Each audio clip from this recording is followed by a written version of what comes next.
Our final exam is 1 week from tonight, and as before, we're going to have two components for the final exam: concept questions and problem solving. The final exam is going to be different than the midterm, though, because on the concepts, that'll be the same, but on the problem solving, you can use your previous homework assignments, you can use all of your class notes, you can use an equation sheet if you'd like to prepare one. You cannot use the book. I find that letting students use the book during the exam actually gives them sort of a false sense of security, and they end up not preparing like they should.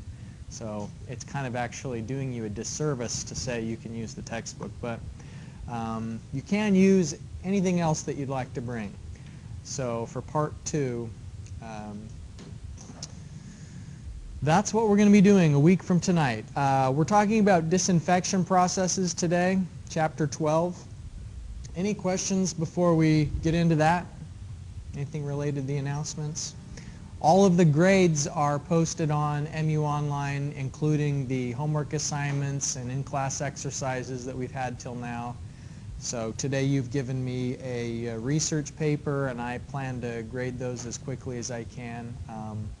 It'll probably be in the grade book before our final exam, so that you can go into the final exam knowing exactly where your grade's at and do the calculation of what you need to earn on the exam to get the grade that you want in the class. So keep your eyes peeled for that, and I'll update the grade book as soon as I've finished grading the reports. How long is the exam? Well, we have 2 hours scheduled, and my goal will be to write it so that the average student would take between 75 and 90 minutes. So I don't think that there will be any time pressure on the exam. I was a slow test taker myself when I was in school, but that was because we had a testing center at my university where like the instructor would take the test over to a special building, and you could go any time during a 2-day period and take as much time as you wanted on the exam. So I had calculus tests that I literally spent 5 hours taking because I was in no rush. I'd take a break during the exam and eat some candy, play a video game, and then start back up again. So I was a slow test taker, so that's why I always like to give as much time as I possibly can to students, because I know what it's like to take your time on a test. So we're talking about disinfection today, and if you've taken a drinking water class, a lot of the same principles that you learned in drinking water treatment as far as disinfection carry over to wastewater treatment. Some of the same concerns, the same modes of action.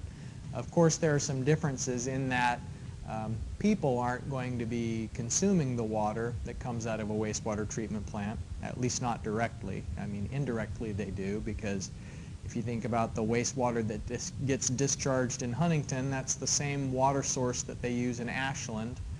There may be 20 miles down the river, but it's ultimately the same water. And so with that in mind, it sort of lets you know what the stakes are and why it's important to get it right. There are several different ways to either kill or inactivate pathogens, and so that they're not dangerous to people and aquatic organisms that are going to come in contact with the wastewater when it's discharged. Chemical disinfection is by far the most common, and chemical disinfections include chlorine and other halogens like bromine, iodine. Ozone is considered a chemical disinfectant, and it's kind of an interesting special case that we'll go into some details about tonight. But physical disinfection is actually getting more and more popular. Over in the Huntington treatment plant, when we went on our tour there, they have chemical disinfection, but some of what we saw indicates why physical disinfection is becoming more attractive. We'll talk about the safety issues and some of the difficulty in metering chemical disinfection that can be overcome with physical processes like membrane separation, heat inactivation, and the book goes into some details about pasteurization, although that's not extremely common for wastewater because of the really high energy costs that are involved. But ultraviolet disinfection, or UV, is a method of inactivating pathogens that's sort of near and dear to my heart. I studied UV when I was working on my PhD, and it has some unique advantages. I give it the smiley face because I think UV is great. We'll talk about why. So what would be the best case scenario? Ideally, and we'll spend some time on optimal disinfectants. You know, if I was going to give advice to someone who is taking an exam a week from now, I would say it's important to understand these optimal disinfectants, because the things we're going to be talking through on this list gives you a lot of clue on why the individual chemicals or physical disinfection methods that we have available are either good or bad. You know, how they stack up against this list of optimal disinfectants. And so in a perfect world where we had the perfect disinfectant, that disinfectant would be effective against pathogens, meaning all microorganisms that cause disease in humans. And so it's going to be effective against the types of pathogens that are present and within a reasonable amount of time and temperature range. Some disinfectants aren't very strong or aren't very concentrated, and so they may work, but it would require a really long exposure time, and we just simply can't hold on to the water for as long as they might take to treat wastewater. Because remember that however long we're treating the disinfectant, we have to hold that water in a tank, a contact tank, because before we discharge it, we have to dechlorinate it, at least when we're talking about wastewater. In drinking water, you don't dechlorinate. You send the water into the distribution network still with chlorine, because we're looking for residual protection. But this first point just basically says we want a disinfectant that has a broad range of efficacy, something that's going to be able to kill viruses as well as bacteria and protozoa, because those are the type of pathogens present. So in a wastewater, you know, there's a very, very wide variety of bacteria that are in an aeration basin. If you think about the wide range of microbes that are going to be nitrifying, denitrifying, using carbonaceous materials, some of them are pathogens to humans, and so we want to get rid of them. Now, because we have seasonal fluctuations in our wastewater temperature, then we want the perfect disinfectant to be able to handle fluctuations in the composition of water and the conditions of water. And the primary condition that's going to fluctuate is the temperature. So during the summer, the wastewater is going to be considerably warmer than it is during the winter time. But chemical reactions, just like biological reactions, are sometimes a function of temperature. And so how effective a chemical is at disinfecting, we want it to, even if its efficacy varies over that temperature range, we still need it to work in a reasonable time with reasonable concentrations, even when it's warm versus when it's cold. Another thing to mention is that the composition of water can change seasonally. Now let me give you an example of a place where that is especially true. In Arizona, they have a couple of sources of drinking water in the Phoenix area. During part of the year, they're relying principally on groundwater, where they drill and are trying to tap into aquifers. But then during the spring, they have runoff from mountains relatively far away from Phoenix. They have mountain runoff, and so they have some surface water as well. And so there is a fluctuation in the chemical composition of the water during the seasons. And the chemical composition can have a big effect on how disinfectants behave, because when you're adding a disinfectant like chlorine, it can react with other things besides just the pathogens. If there's a lot of organic matter in water, like for example, if leaves decay in water, the organic material from the leaves can be oxidized by chlorine, and so in the fall, a lot of your chlorine could potentially be lost just to oxidizing organic material that's in the water that has nothing to do with pathogens. And so that's just another thing to be aware of, is that there are these seasonal fluctuations in temperature and chemical composition of the water that's being treated. So You can almost laugh when you see number 3 here. An optimal disinfectant would not be toxic. And so the reason why we laugh at that is, of course it's toxic. That's what makes it a disinfectant. But I think if we dig into a little bit more depth there, we want it to not be toxic against humans, but we do want it to be toxic against microorganisms.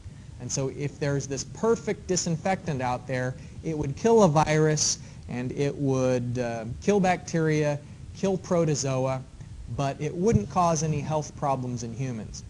Are any of you aware of what health problems disinfectants could cause in humans? Have you heard anything in the news or in other courses about what potential problems there are with disinfectants?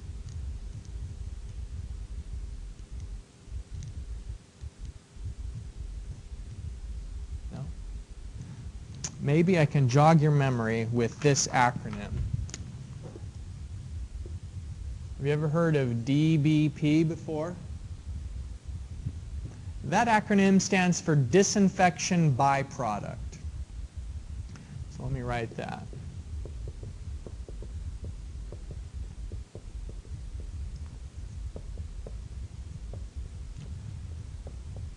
A disinfection byproduct is an unintentional result of usually chlorinating water that had some organic material in it. And the byproduct, in many cases, can actually be a carcinogen, meaning it can cause cancer. And so there's a lot of research done these days on trying to prevent the formation of disinfection byproducts. And so one of the reasons why UV disinfection, which is what I was involved with when I was doing my graduate research, why that's getting so popular is it avoids the problem of disinfection byproducts. Chlorine, on the other hand, forms a lot of disinfection byproducts, and so it's bad for human health, it's bad for aquatic systems, and so we try and avoid that as much as possible, the generation of disinfection byproducts. Unpalatable is more about the aesthetics rather than about like the strict health concerns. Toxic, we're talking about health concerns. Unpalatable, we're talking more about what's the flavor. And chlorination does change the flavor of drinking water. Most people think it doesn't taste good, chlorine in the water. It's not really an issue in wastewater treatment because it's pretty rare for wastewater to be directly consumed by people. There are a few places and a few narrow applications where that happens, but we're not on a space station, so we don't have to worry about the unpalatability of disinfectants for wastewater. So ideally, an optimal disinfectant wouldn't be too expensive. It would be safe, easy to store, easy to transport, easy to apply. And this is a huge problem because many of the disinfectants that we use are not reasonably priced. They're expensive. They're not safe. In fact, we're going to watch a brief video today that shows people training for the risks that can arise from chlorine disinfection. So chlorine is actually pretty dangerous. I don't know if you heard him say it, but on our tour, the tour guide said that they have enough chlorine stored at the treatment plant that they would have to evacuate about a 1-mile radius if they had a spill of one of those giant 1-ton cylinders. And so a ton of gaseous chlorine, that's going to cause a lot of damage if it breaks open. And those didn't look like brand new cylinders to me. They look kind of old. I'm sure they're fine, but they look kind of banged up, and that always makes me uneasy when I'm in a room with several tons of chlorine. So storage aspects. Easy to transport and easy to apply. Controlling the dose is really important if you want to save money and avoid the generation of disinfection byproducts. You have to apply just the perfect amount of chlorine or just the right amount of ozone. And so the instrumentation of that, when you think about the flow rate is going up and down during the day, how much of the disinfection, how much of the disinfectant to inject into the system is actually kind of a complicated operational problem, and so they put a lot of instrumentation into measuring the concentration of the disinfectant and changing the rate that it's applied over time. And for that reason, concentration has to be easy to determine because you're going to be changing the dose during the day, and so you don't want knowing how much disinfectant is there to be a really long, drawn-out process. Ideally, you can stick some probe in the water and it instantly tells you what's the concentration of chlorine, for example. And probes like that do exist. So there are easy ways to measure the concentration of most disinfectants, although we do it sort of indirectly in the case of UV. We'll get into that. And then finally, we want it to persist, meaning we want it to last in the contact chamber, or if it's going into a drinking water system, we want it to last as the water travels through the pipe network until it gets to people's homes to provide residual protection. So persistence is mostly a goal in drinking water treatment, not so much in wastewater treatment, since we're going to dechlorinate before the water is discharged. So as I sort of indicated, you're never going to get all of these in any one disinfectant. There's no such thing as an optimal disinfectant. It's always a balancing act. You're either spending more on electricity and gaining a little bit in safety, or you're saving money but increasing risk. It's just a balancing act, and which one of the disinfectants to choose depends on the nature of the water that's being treated, maybe the location of the treatment plant and how close by people are, the cost of electricity, and a lot of other issues.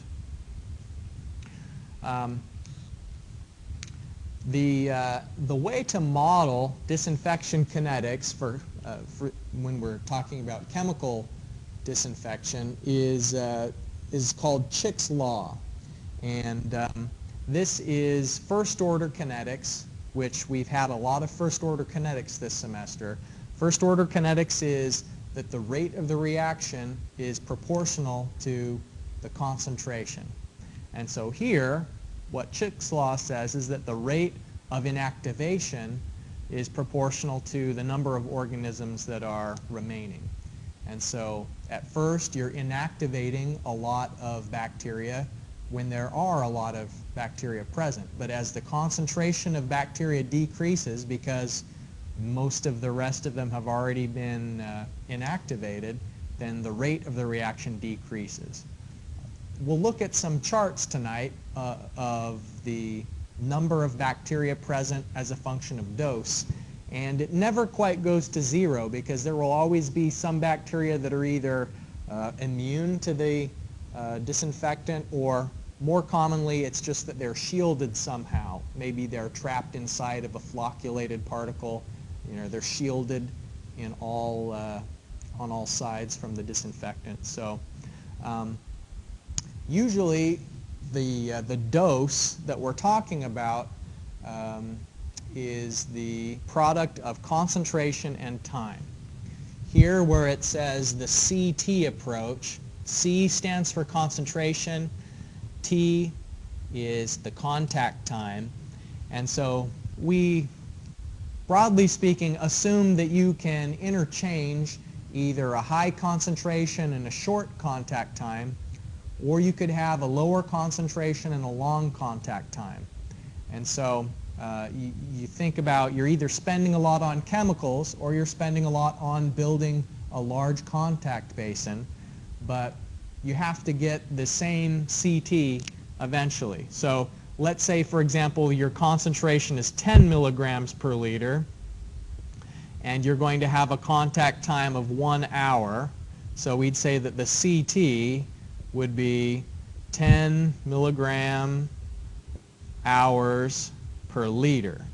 So if you wanted to achieve a similar level of performance but with a concentration of only 0.33 milligrams per liter, so if you had a concentration of, 3.3 milligrams per liter, and you want to have the same dose, this is 1/3 of the concentration, so you'd have to have a time of 3 hours to have the same CT of 10 milligram hours per liter.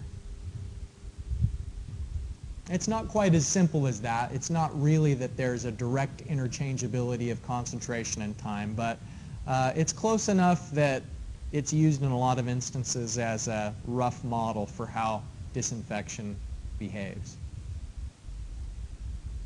Any questions about first-order kinetics? First-order kinetics is another one of those things that you ought to star in your notes and review and understand before the final exam, because almost everything we've had this semester has behaved according to first-order kinetics, and it's really important to understand what that means. I like this figure because it illustrates a couple of trends. So let me leave this data up and let's step through some questions here.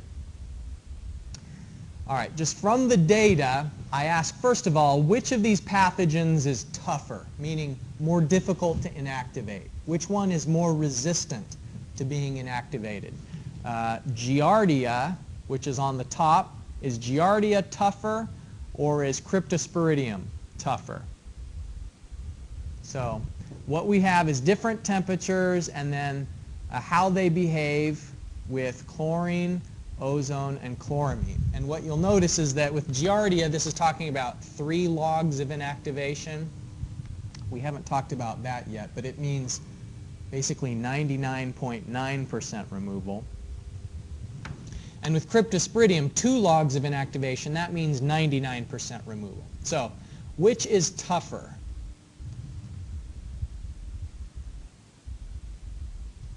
Wade?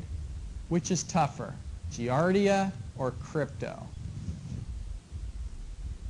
The tough one is going to take a higher dose to kill, right? Yeah.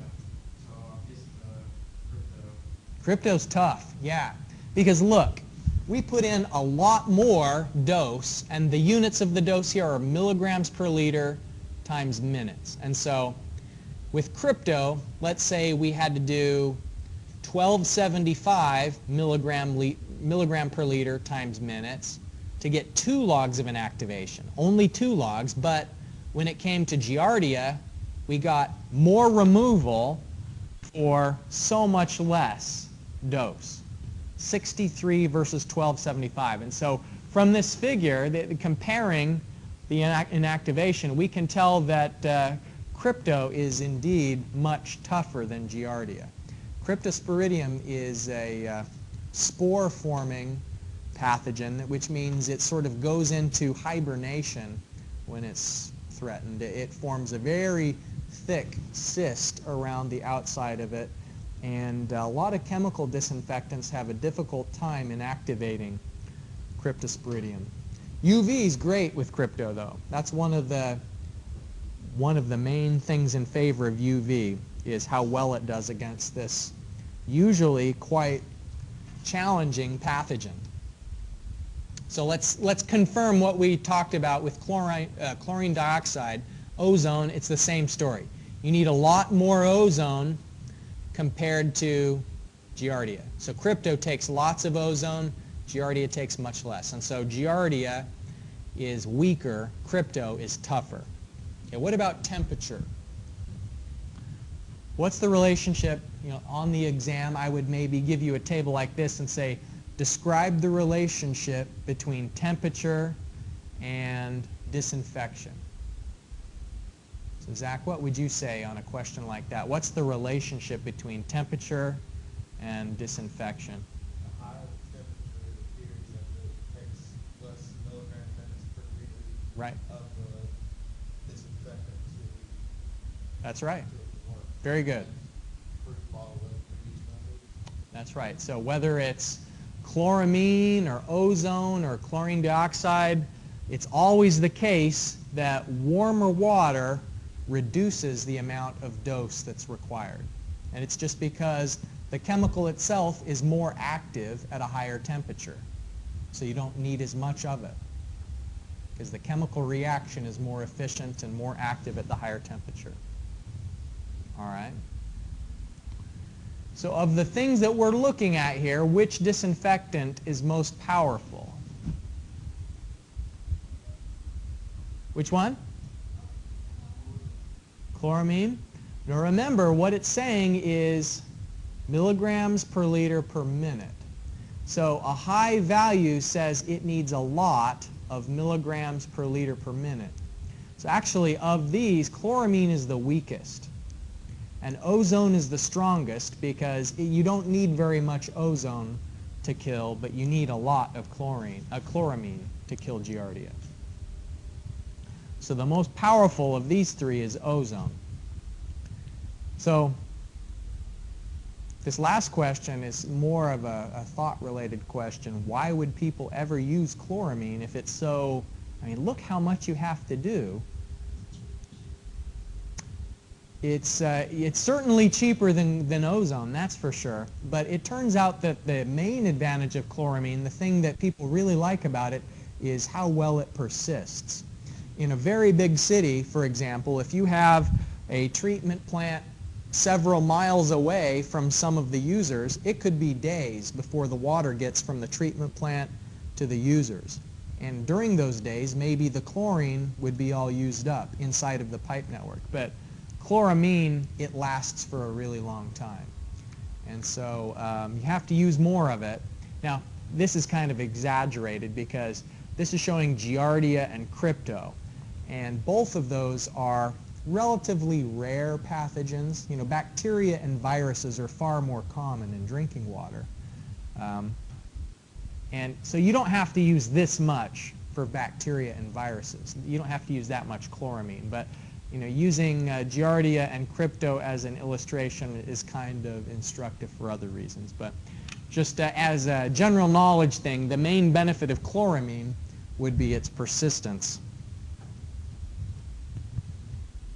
Okay, so here is that information about logs of removal. And we really want to have a very high rate of efficiency in removing pathogens because of the impact that even a small number of pathogens can have on health. And so one of the ways to express the removal, instead of percentages, you know, 99.99, that can get kind of ridiculous if you carry it out so many times. If you take the logarithm of the ratio, the influent concentration to the effluent concentration, then that's how many logs of removal you have. So for example, if you have 10,000 bacteria go into the reactor, and of those 10,000 only one bacteria comes out, then that's what we'd call 4 logs of removal. And that's the same as 99.99% removal. So, you know, if you enter engineering practice in the water, wastewater field, you may hear people say 4 nines of removal. And you think, what? 4 nines of removal? What they mean, if they say 4 nines of removal, is 99.99% of the bacteria are killed. So if they said 5 nines of removal, then that means it's 99.999% removal, meaning that of 100,000 bacteria, only one would come out. Only one in 100,000 survive if you have 5 nines of removal, or sometimes they call it that 5 logs of removal. Okay, so we can express it converting from the log removal back into percent removal. Here's the formula for that, and it shows that if you have 10 to the 4th in the denominator here, then that works out to the 99.99% removal. This is what we'll be doing with the in-class exercise today, is sort of playing around with these equations to get a feel for how that logarithm function works. Disinfection.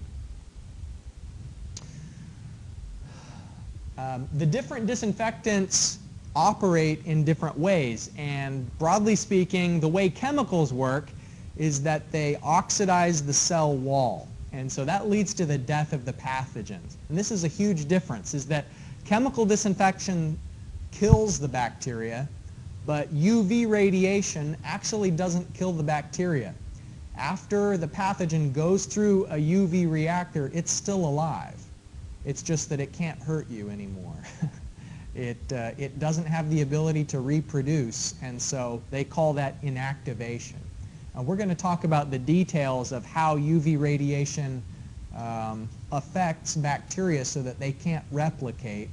But that's something that most people don't realize, is that UV irradiated water still has living bacteria in them. They just don't have the capacity to reproduce, and that's what makes you sick. Is it's not the bacteria that you swallow that make you sick, it's when they reproduce inside of you, and there's millions and millions more than those original bacteria that you consumed. How long are they alive? Forever. Sometimes there's some research on what's called repair. Usually bacteria and viruses aren't sophisticated enough to repair the damage that's caused. Humans, we are. You know, when you go out in the sun and get sunburned, your skin repairs itself until it doesn't, you know, until you get a mole or melanoma or whatever. But bacteria are, it's pretty uncommon. A very, very small fraction of bacteria are able to repair themselves, and it's usually in pretty special circumstances, like they have to go back into total darkness, have ideal conditions before, you know, 1 in a million will repair themselves. All right, this table comes from the text, and some of the key characteristics. I expect you to memorize this whole table for the exam. No, not really. That's a joke. But some things I do want you to be aware of and understand, I've boxed here in red. First of all, chlorine gas. Why is it the most popular form of disinfection? It's because the cost is low. You know, chlorine gas is extremely cheap, and so, you know, a place like Huntington, where they're trying to pinch every penny and stretch every dollar, you know, they're using chlorine and not UV there because it's the cheapest way to disinfect the wastewater. And so down here at the bottom, where I've boxed in common, there's a direct relationship between the low cost and the common usage of chlorine gas. Another form of chlorine is sodium hypochlorite, and it's a lot safer. You know, chlorine gas, if that cylinder opens up, if it breaks, the gas is going everywhere. Sodium hypochlorite, by contrast, is a liquid. And so it, you know, the liquid will maybe run over the ground, but it's not going to get into the air and cause nearly as much damage. And so if you look at the safety concern row here, with chlorine gas there's a high safety concern, but with sodium hypochlorite the safety concern is moderate to low. But it's more expensive, and so that's why it's not as common as chlorine gas. So we'll skip over a couple of other columns.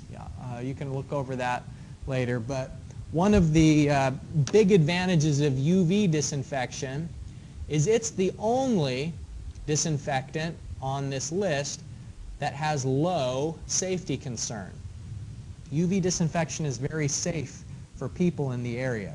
Really the only risk of UV disinfection, you know, in fact we have, you know, the lamps in this room. If you look up to the fluorescent lamps, those are very similar to the lamps that are in a UV reactor. We'll look at some pictures of UV reactors later in today's lecture, but the safety risk of fluorescent lamps is about the same as the safety risk of UV lamps. You know, there's a little bit of mercury in them. You don't want to get that mercury into your mouth. You don't want that mercury to absorb into your skin. So as long as you avoid exposure to mercury, then things are fine. Another thing that I've boxed out here in red is how effective are these things at protozoa? Remember Cryptosporidium? Cryptosporidium is a protozoa. And so whereas chlorine is poor at killing protozoa because the chlorine can't penetrate through the thick skin, the thick cell wall of a protozoa, UV is excellent against protozoa. The light, or the radiation, just penetrates through the cell wall in a way that chemicals aren't able to. And so that's one of the things that's driving the adoption of UV radiation, even though the cost is moderately high. It's expensive, but it is effective against protozoa. And then here's this other thing, is that it doesn't form disinfection byproducts. Those things that can cause cancer in humans and can damage aquatic systems, disinfection byproducts. So where it says here byproduct formation, chlorine can form haloacetic acid, trihalomethane. Those are just different chemicals that are known to cause cancer in humans, but UV doesn't cause those disinfection byproducts. And so there's some EPA rules that say you need to have better protection against protozoa. That's one rule that the EPA adopted. And the EPA adopted another rule that said you need to reduce the concentration of disinfection byproducts. So a lot of municipalities out there looked at those two rules that came out in the 2000s, early 2000s, and said, well, UV is the only one that does great on both of those counts. And so UV is being increasingly adopted as like a secondary treatment. Now, it doesn't provide any residual protection. Once the water flows through the reactor, it can get infected again. The water can. You know, the radiation that you shine into the water doesn't persist in the way that chemical constituents do. And so what's becoming kind of common is to have chlorine and UV working together so that it's a complementary disinfection. Increasing rapidly. So let's watch a brief video here. Oops. All right.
Yeah, you get the idea.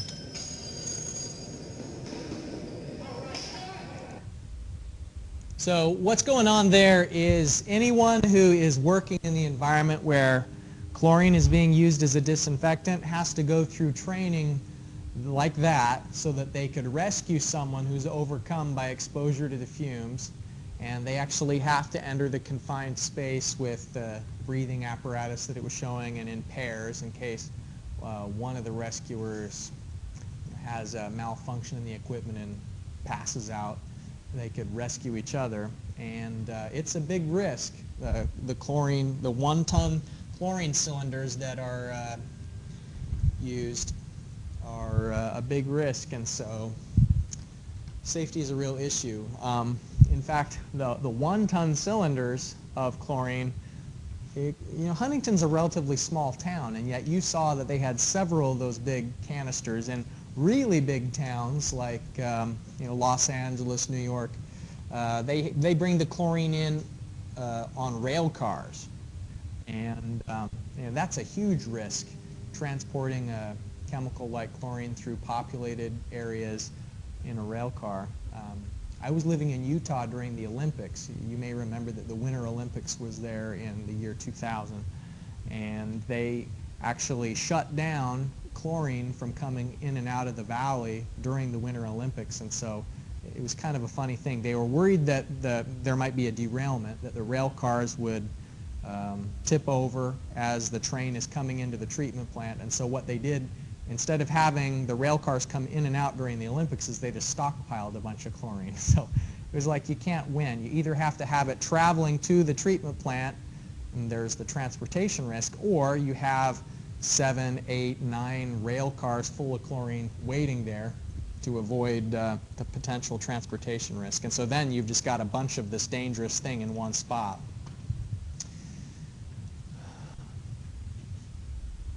This slide summarizes some of the differences in configuration that we're going to step through tonight. And broadly speaking, chlorine and UV can be relatively simple to implement because they're easy to measure. Remember that list of ideal characteristics. The ideal characteristics included a bullet point that it should be easy to measure, and it should also be easy to apply. Ozone is not quite as easy to apply as chlorine and UV irradiation, and so when we are looking at the diagrams of how ozone is used as a disinfectant, you'll notice that those configurations are a little bit more sophisticated, and ozone is only applied at maybe a little bit larger implementations where there's quite a bit of confidence in the control systems and the computers that are used to control the process. And a big part of that is related to the short half-life of ozone. As a chemical, once ozone is formed, it only lasts for about 20 minutes when it's dissolved into water. That's the half-life of ozone when it's dissolved into water. So we already looked at one table that was a dose comparison table.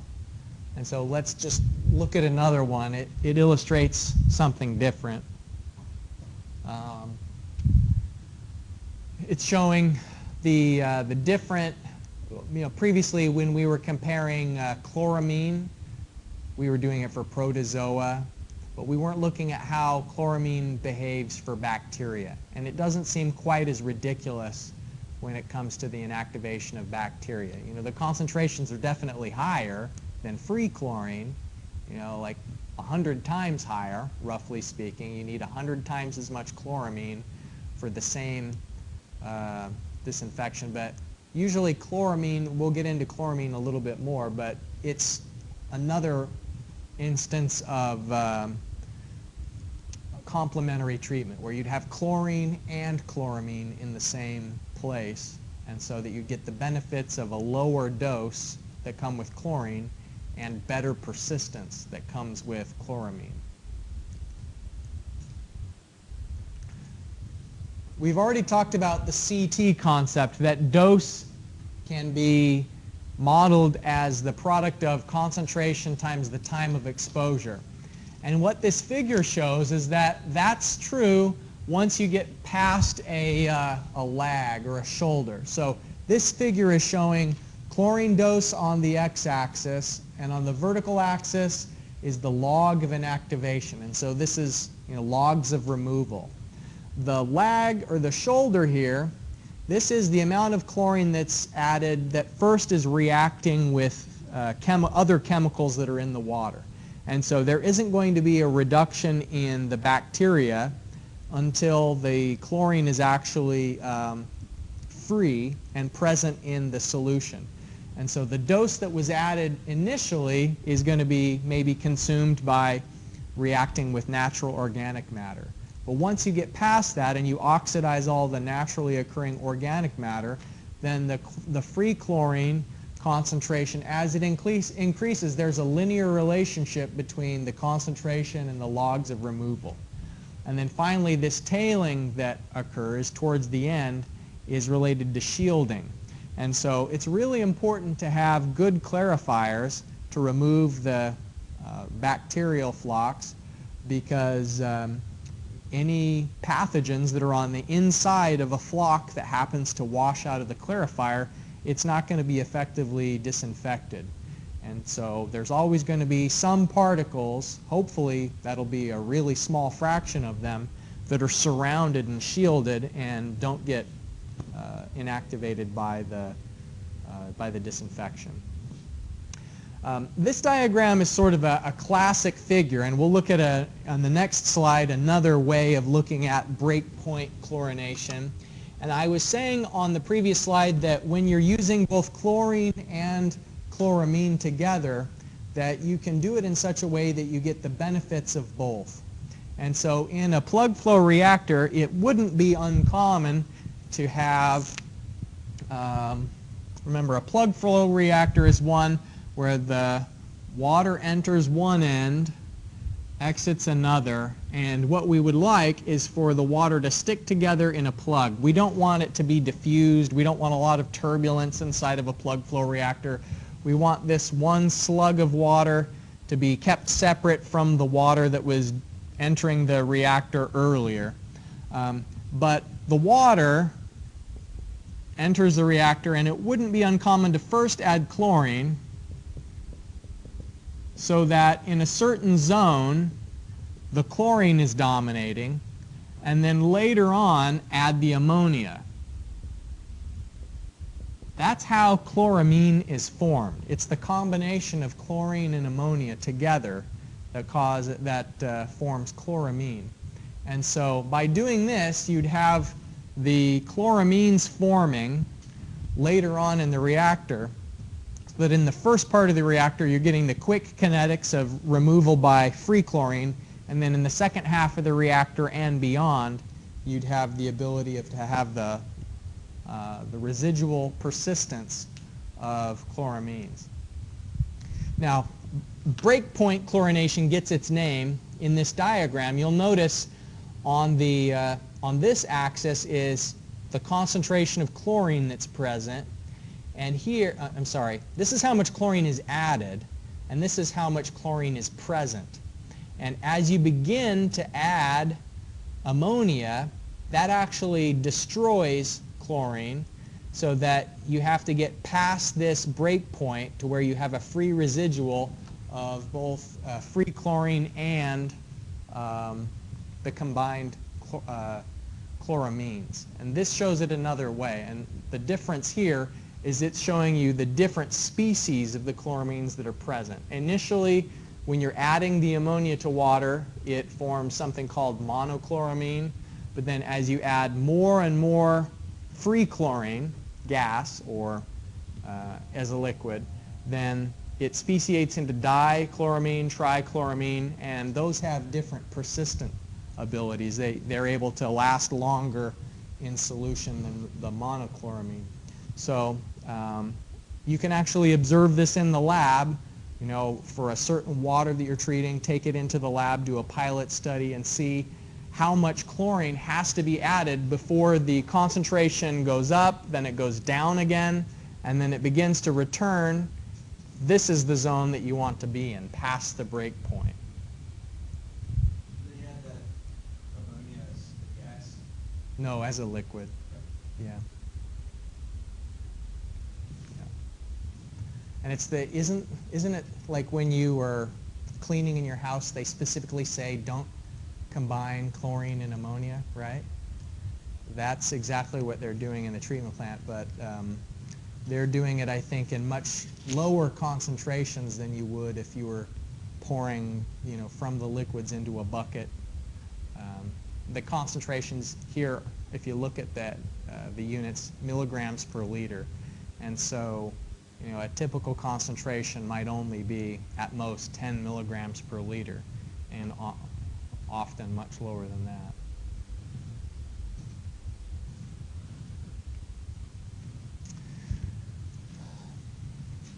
Okay, this figure is showing two things. First of all, a linear response between inactivation and CT. So this kind of, you know, if you fit the line through the data, you know, these are actual observations of both fecal coliform bacteria, the open dots, and the closed dots are coliform bacteria. So what it's showing is that the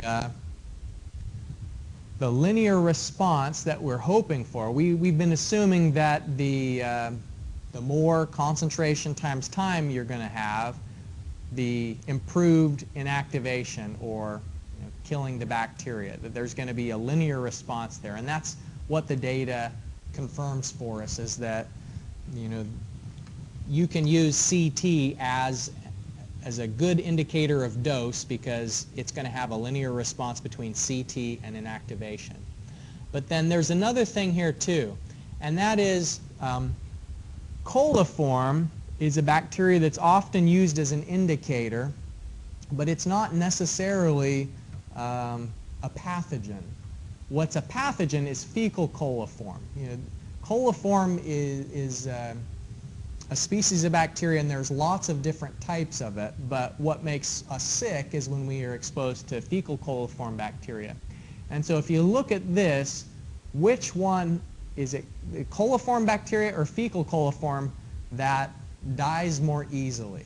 For the same dose, if you go up through here, which dies more easily, the coliform or the fecal coliform?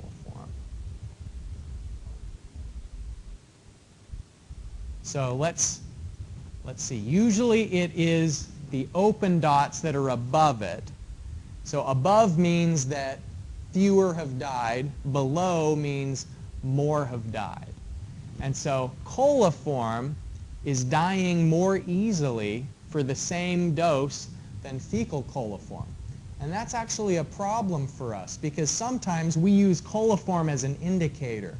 And an indicator means it's harder for us to find some species than it is to find others. Like, we have to do a more difficult and challenging test to specify whether the bacteria that are present are fecal coliform. It's easy to just say, if you've got coliform, then you've got a problem. But the issue with that is that the coliform die more easily than the fecal coliform, and so it could give you a false sense of security. If you've inactivated your indicator, but the pathogen is stronger than the indicator, then you could have a problem.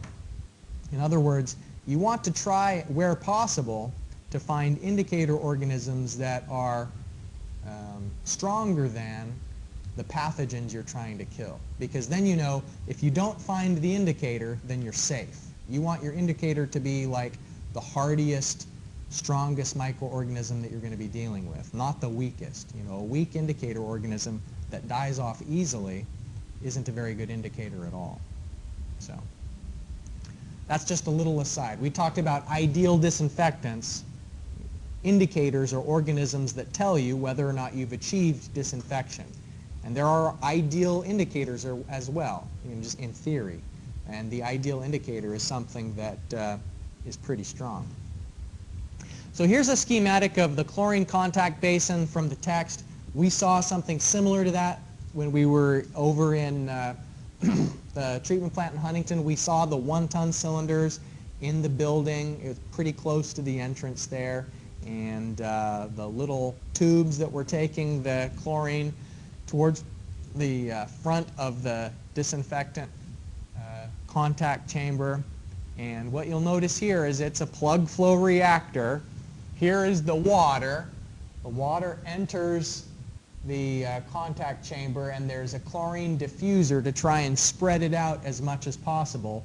We don't want the chlorine to just be concentrated in one little stream and then take a long time to spread out. So they try and mix as effectively as they can the chlorine at the head end of the contact chamber, and then ideally, as the water travels through this reactor, it's staying together as a plug. And this is just a schematic here, but in a real-world application, if you've looked through the text, you noticed that some of the pictures that are shown will have rounded off edges like this. They fill it in with concrete. Rather than have it be like a sharp edge, they try and round off the edges. Why do you suppose they might do that? So it doesn't get trapped like that. You don't want to have a dead zone. It's to try and have it make that turn gradually and not induce turbulence. Because you know, the streamlines as it goes around the edge here, if you can just guide the flow around that edge, then it's going to stay together as a plug better. We want plug flow performance. But if you don't have that edge filled in, then as the water goes around the edge here, there can be some turbulence here, and so the plug gets more spread out. We want the plug to stay tight together because then we benefit more from the first order kinetics that we've talked about before.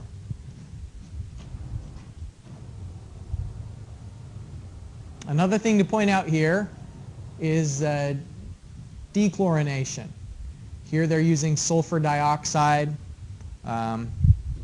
Another common dechlorination chemical is sodium thiosulfate, but has to be dechlorinated so that the chlorine doesn't cause damage to fish, because chlorine can really, you know, the sensitive gills and the same irritation and cellular damage that chlorine can cause to bacteria, it can also cause to fish. Here is showing that idea of water flowing through the plug flow reactor, and if you inject it all at once, they're talking about a slug injection of tracer. So that means if you had a cup of tracer, you know, maybe it's like a dye that you can only see under a certain lamp, you know. It's maybe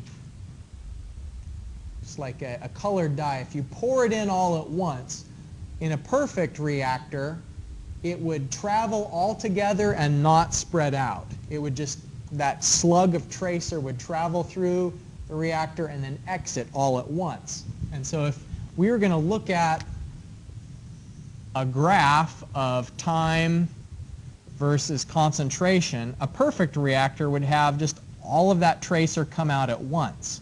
But what you can see in that figure is that there's a bit of a bell curve.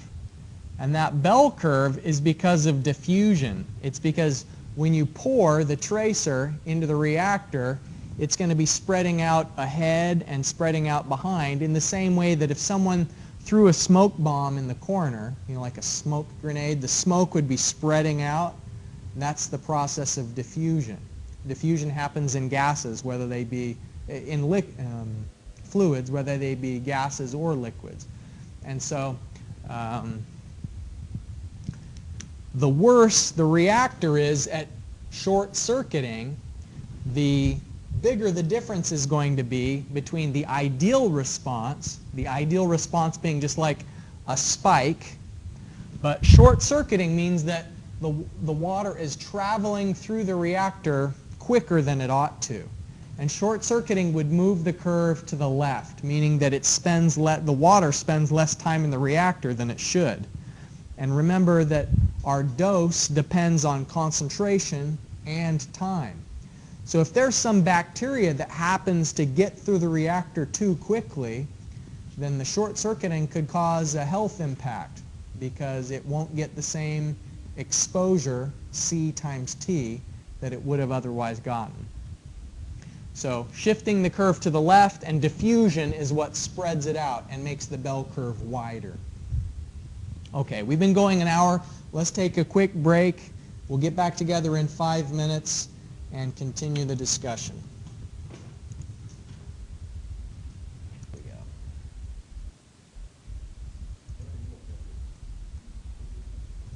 Let's talk about ozone.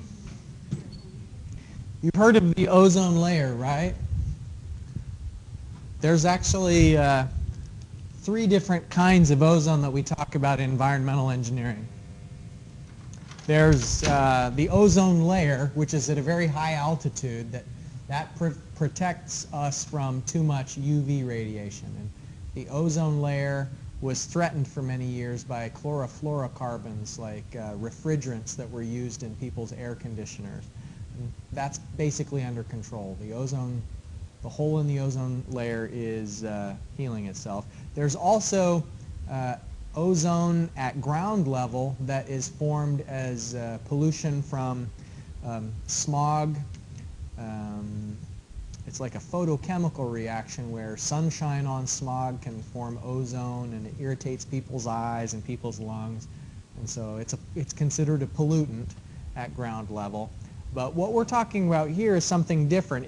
We're intentionally forming ozone because it's a really powerful oxidant and works in some of the same ways as chlorine.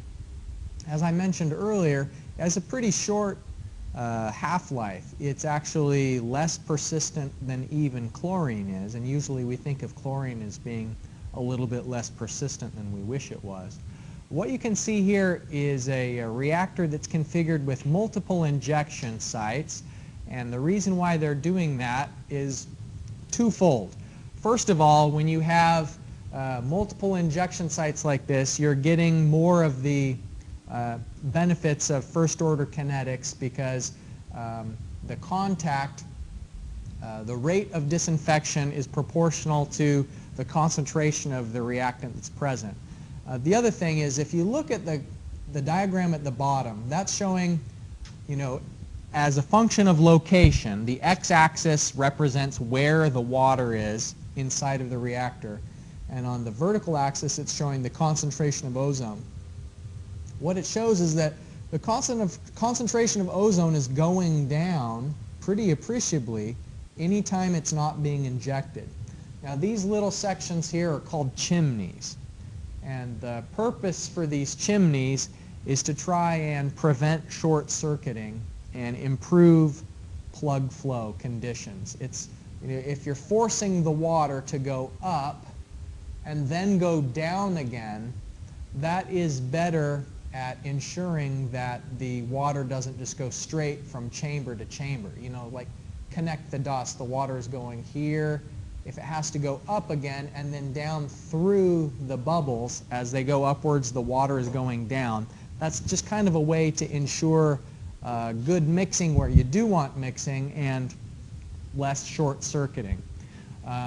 One of the things I mentioned earlier is that ozone is kind of like a sophisticated thing that isn't used at smaller treatment plants like we have here at Huntington. And one of the reasons for that is that it has to be enclosed. The contact chambers can't be open to the atmosphere like they are with this chlorine contact chamber. We were able to just walk up and look at the chlorine contact chamber. You can't do that with ozone, because the gas that's coming off of it, ozone is a gas, it is dangerous for people. It could cause a lot of corrosion to the equipment in the surrounding area. It's more volatile than chlorine is. And so there is an enclosed headspace here. You can see that there's a line at the top representing like this is going on in a room, or there's a ceiling over the contact chamber, and they are sucking off the off gases here, whether it's residual ozone or whatever ozone has reacted with and volatilized to thermal destruction. Essentially, it's a furnace that they're burning the gases that come off of there. And the other thing to point out is that if needed, they can de-ozonate, or they call it quenching, in the same way that we add thiosulfate to dechlorinate. There are also chemicals that can be used to stop the ozone reaction if needed, because you don't want the ozone to get into the environment. Usually that's not an issue. Usually ozone just sort of degrades to a low enough concentration by the end of the contact chamber that you don't have to do the chemical quenching. So finally, we're going to talk about UV. And as an introduction to UV, we'll watch a video that's put out by a company called Trojan Technologies. It's a Canadian company, and I have a soft spot in my heart for Trojan Technologies because they provided the reactors that I did all my research on. They were really super generous. They would just send reactors anytime we needed them to do testing on. So here's a video that gives you an overview of how UV works.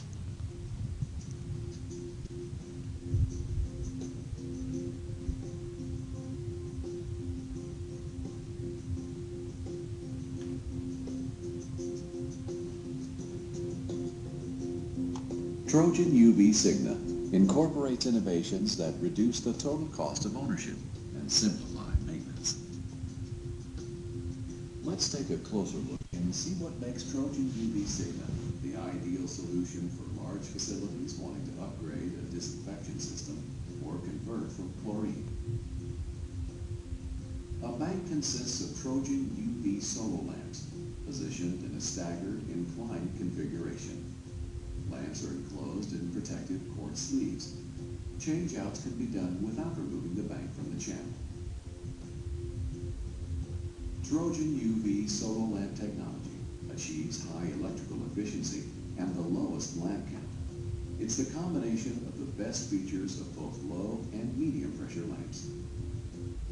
No matter what the flow rate, high or low, light locks at each bank help to direct the flow through the bank, maximizing disinfection and efficiency and minimizing lamp sleeve fouling. A concrete culvert separates each bank. Here you see effluent being directed through the first bank, then through the culvert and on to the second bank. A high tolerance to flow and changes in water level simplifies level control. Each bank has integral walls to ensure reliable performance and prevent short-circuiting. They also simplify installation by eliminating the need for tight concrete tolerances on the channel walls. The dual-action system cleans the quartz sleeves. It operates automatically, without operator involvement or disrupting disinfection. And refilling the cleaning solution is easy. It can be done during disinfection without removing the bank from the channel. Lamp plugs and LED status indicators let operators know if the lamp is on or off. And the integral safety interlocks prevents them from inadvertently removing an energized lamp. Routine maintenance is performed while banks are in the channel, but when needed, each bank can be raised by pressing a button and activating the automatic raising mechanism, also known as the ARM. The compact PDC panel contains state-of-the-art solar lamp drivers that power and control the UV lamps. Lamp drivers are rack-mounted in a compact outdoor-rated panel and generate very little waste heat.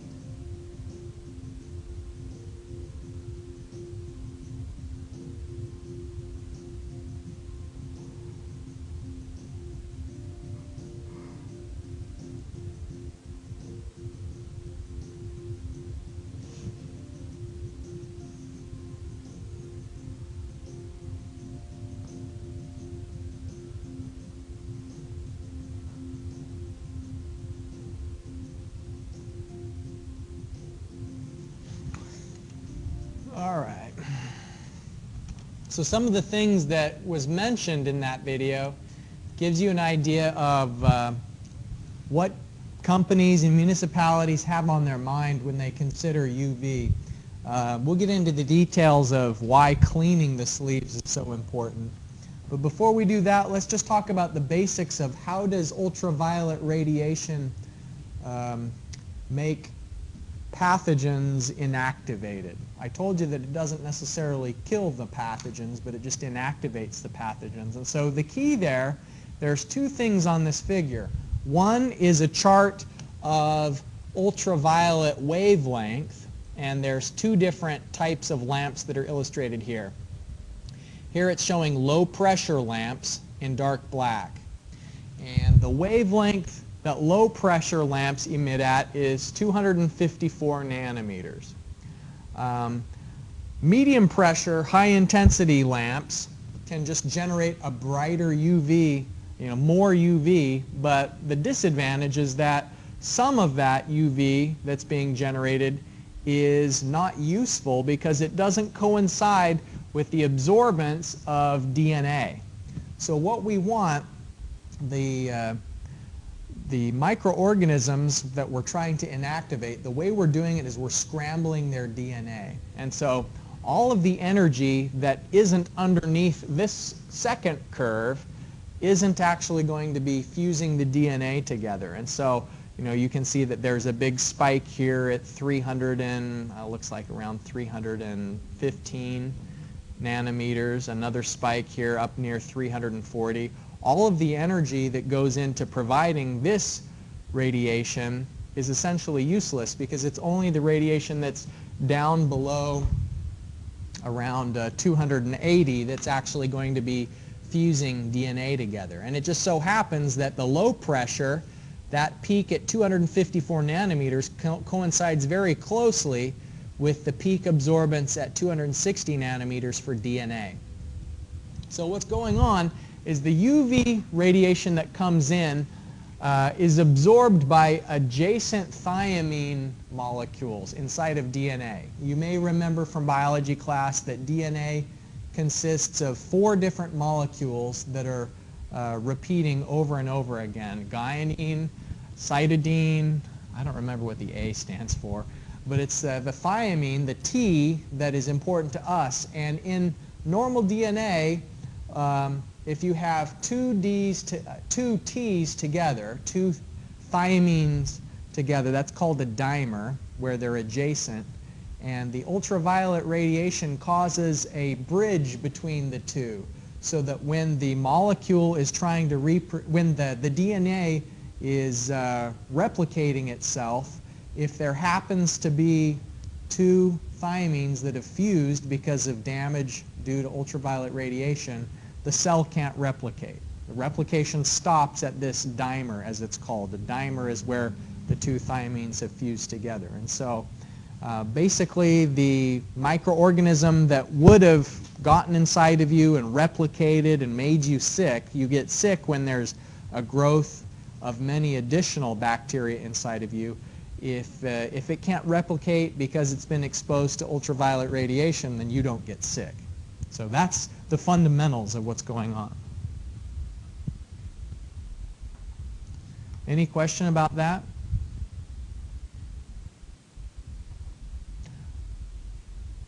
And this happens to be, essentially the same mechanism that causes skin cancer, the damage to DNA. The difference being is that in many cases we can recover from overexposure to ultraviolet radiation, and simple cellular species like bacteria and viruses can't. In the video, the flow configuration was inclined, like is pictured down here at the bottom. Sometimes it's common for the water to be flowing parallel to the lamp orientation, as is pictured here at the top. Other times it may be that the water is flowing perpendicular to a vertical lamp orientation. All 3 of these pictures are showing open channel flow, to where it's basically a trough of water or a channel that's open to the atmosphere at the top. And sometimes for pressurized water flow, like in a drinking water application, there would be reactors that look a little bit differently. Down here on the bottom left is a low pressure lamp where the water is going to enter the reactor and it's flowing parallel to the lamps before it exits. This is a medium pressure, meaning that there's a higher intensity of radiation, and in this case the water flows perpendicular to the lamps. And so here on the left the intensity is lower, but the contact time is higher. So even in UV, we're using the concept of C times T, concentration times time. Rather than concentration, because it's not a chemical, it's an intensity of radiation. So it's the brightness of the light that's used as an indicator of dose. And so we're going to do a calculation in just a moment having to do with UV intensity. And one thing to keep in mind is think about if you have a flashlight, the fact that as any kind of radiation goes outward, whether it's visible light or ultraviolet light, if you have a source, here's the source and it's going outward in all directions, the further away you are from the origin of that radiation, the lower the intensity is. And so inside of this reactor, there's not just one lamp. This particular reactor actually has 3 lamps inside of it. So if we did a cross section of it, it would look like this. And the lamps are shining outward. And so one of the important things in ultraviolet is predicting where the water is going to be inside of the reactor.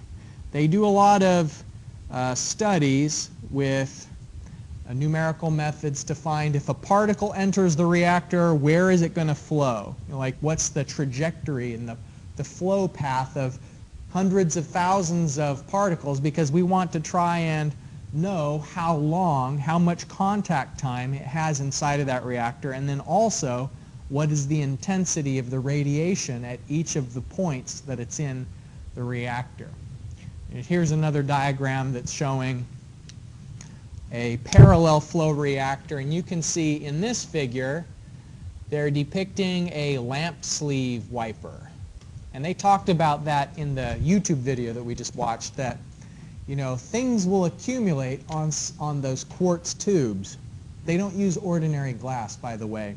They use a special high purity silicon dioxide quartz that UV can penetrate through, because normal glass like you have on your car, only a very small fraction of ultraviolet radiation will get through ordinary glass. Visible light passes through ordinary glass fine, but it requires quartz to pass the UV radiation. And so here you have quartz lamp sleeves, and the lamp sleeve wiper is going across that to try and scrape off any chemical precipitation that might be happening. Calcium carbonate is one chemical that is especially important in lamp sleeve fouling, because calcium carbonate has a unique tendency to be less soluble as temperature increases. That's different than most chemicals, like salts, like sodium chloride, for example. The warmer the water, the more can dissolve for most minerals. But in the case of calcium carbonate, if you heat up water, then the calcium carbonate precipitates. And that's actually what's happening inside of most reactors, is that these lamp sleeves get kind of warm, so that the water that's flowing alongside the lamp sleeve, right at the boundary of the lamp sleeve and the water, that water gets heated, chemicals precipitate, and so they have to be scrubbed off with wipers. To test out how efficient UV is at inactivating bacteria, they've done studies with what are called collimated beams. So they take a lamp, they shine the lamp down through a couple of lenses and try and focus it on a petri dish where they're testing how much of the UV actually gets into bacteria and how much of it, at different turbidity concentrations, or for different species, how many of the bacteria are actually surviving. Here is a diagram that's showing, relative to coliform, how resistant different pathogens are to UV. And so what it shows, for example, is that adenovirus, which causes like respiratory infections, and it's kind of like something you'd get sick and go to the doctor for. They'd give you antibiotics, but it wouldn't do anything. Adenovirus is 6 to 8 times more resistant to UV than coliform is. Protozoa, likewise, are relatively, they can be relatively resistant, but not Cryptosporidium. And I mentioned Cryptosporidium earlier as being kind of like a special case. Back in the early 90s, there was an outbreak of waterborne illness in Milwaukee that caused 500,000 people to get sick.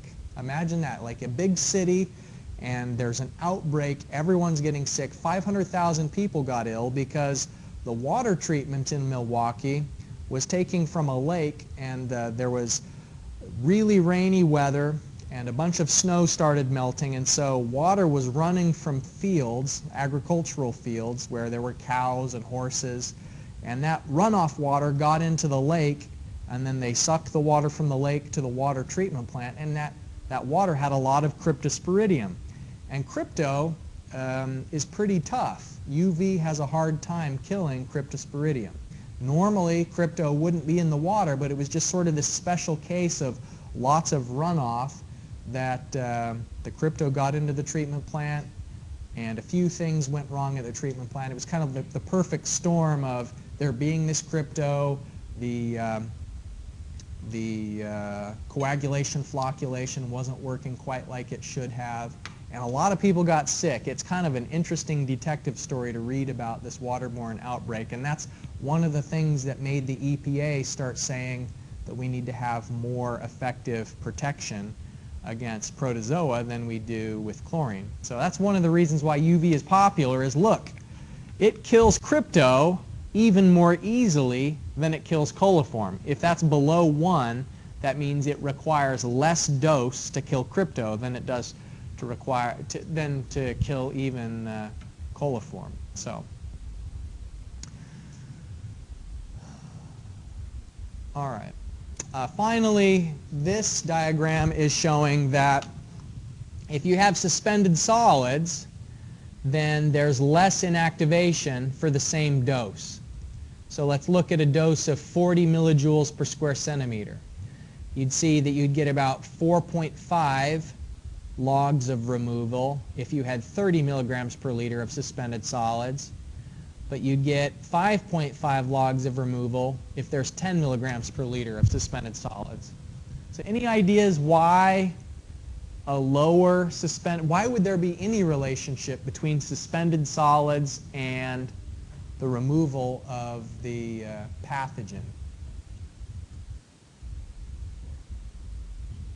It's shielding it, exactly. It's blocking. So look back at this picture. Let me dim the lights so that it's a little bit easier to see. Think about if there is a lot of floating dirt particles in the wastewater.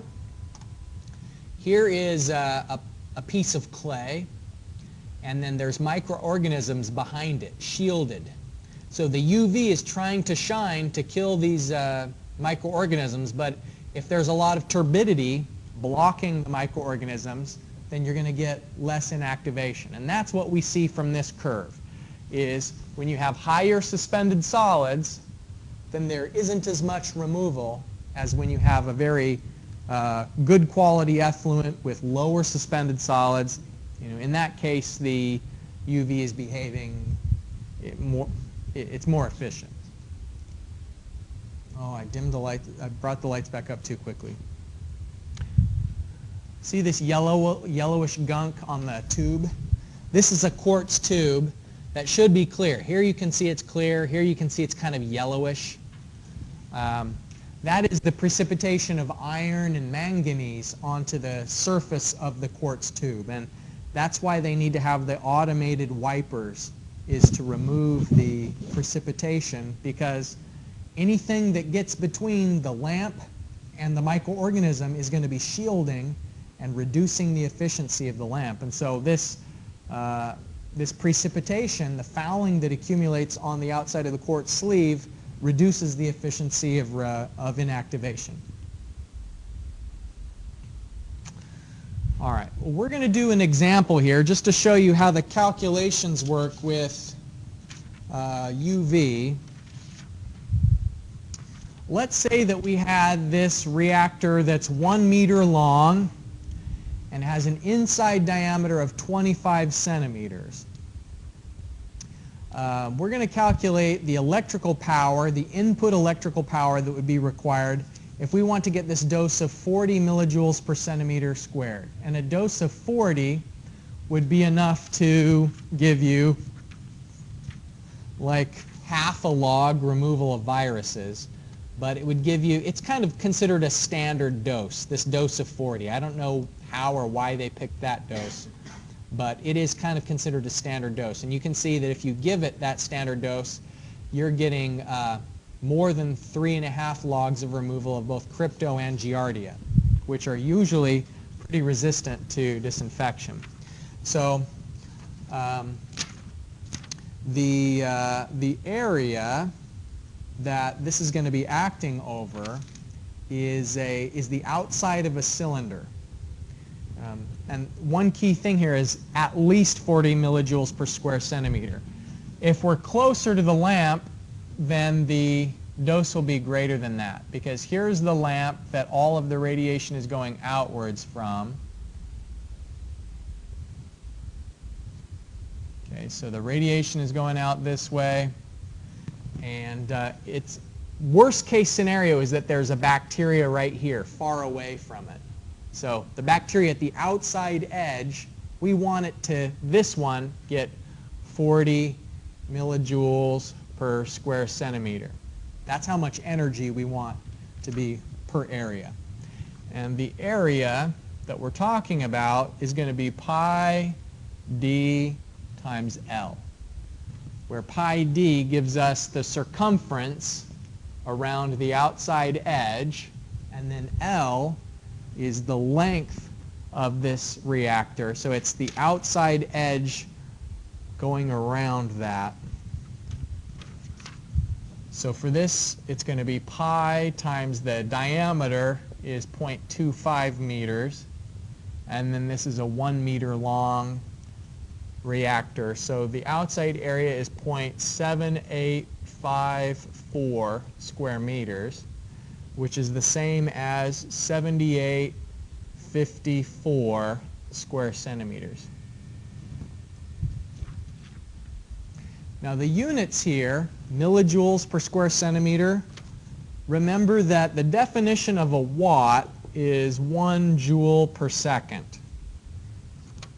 So what we're saying that we want to have is 0.040 joules per square centimeter times 7854 centimeter squared. That would give us 314.2 joules. And it says here the exposure time is 1 second. So that's where for 1 second of exposure, then we would need 314.2 watts of UV. 30% efficient is kind of a typical efficiency for UV lamps. What that means is that only 30% of the electricity you put into it is turned into radiation. The other 70% is turned into heat, and the heat is just lost. You know, you're heating up the water very slightly as it flows through the reactor. And so the total electrical requirements is going to be 314.2 watts, and that's the amount of energy we need to get to the outside edge of the reactor. But if we divide that by 0.30, then that's 1047 watts of input power.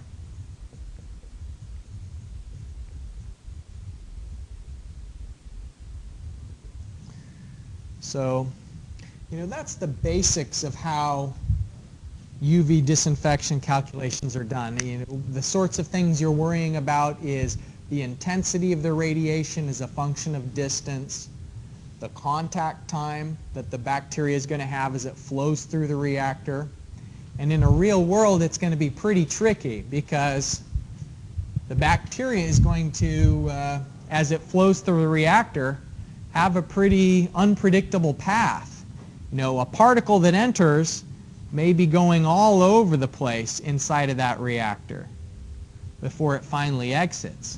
And so to know exactly what the dose is, you'd have to look at how long did it spend here? How long did it spend here? You know, each one of these places, and then measure the intensity at different spots. How far away is it from the lamp?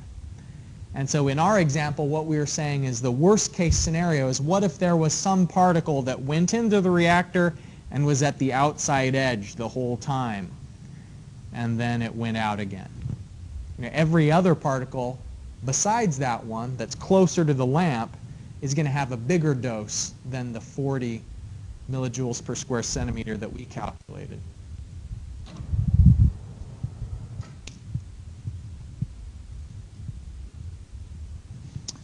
Okay, to wrap things up tonight, I have an in-class exercise. Here you go. This goes back to the earlier slide when we were talking about logs of inactivation.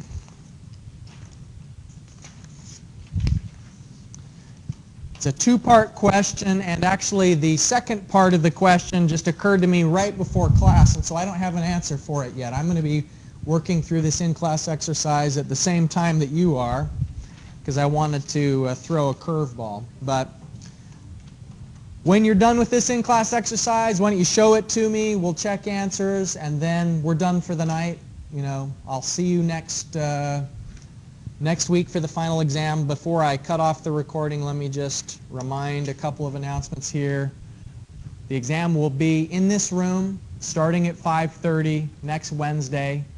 You can make an equation sheet, bring your notes, bring your homework, but you can't use the textbook itself during the exam. So let me know if you've got any questions between now and then.